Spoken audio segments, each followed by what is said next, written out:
Hello everyone, তোমরা সবাই কেমন আছো? আমি অনেক ভালো আছি। রথের দিনকে ছিল আমার পড়া। আমি স্টেশনে সেই ভাইটার সাথে একটু খেলা করছিলাম। সে ভাইটা অনেক ভালো, এই যে ট্রেন চলে এসেছে। এখন আমি ট্রেনে করে পড়তে চলে গেলাম। এই তো ট্রেনের মধ্যে উঠেই জায়গা পেয়ে গেছি। সেদিনকে না রথের দিন ছিল, হালকা ছিল। ম্যামের বাড়িও চলে এসেছি। এই যে ফেরার পথে আমি একটু ভিউটা ভাল লাগছিল, মেঘলা ওয়েদার, তাই বাড়ি আসছিলাম। আসার সময় দেখি আমাদের বিন্নগর স্টেশনে রথের মেলার উপলক্ষে কি সুন্দর মাটির জিনিস, পুরো দোকান বসেছে। আমার অনেক ভালো লাগছিল, যেহেতু আমি একা ছিলাম তাই কিনিনি।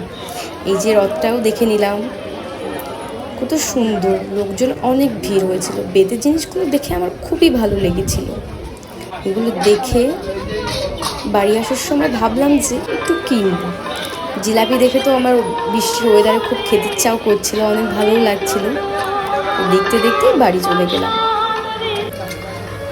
আমার যদি এই ভিডিওটা ভালো লেগে থাকে, লাইক, কমেন্ট, শেয়ার করুন।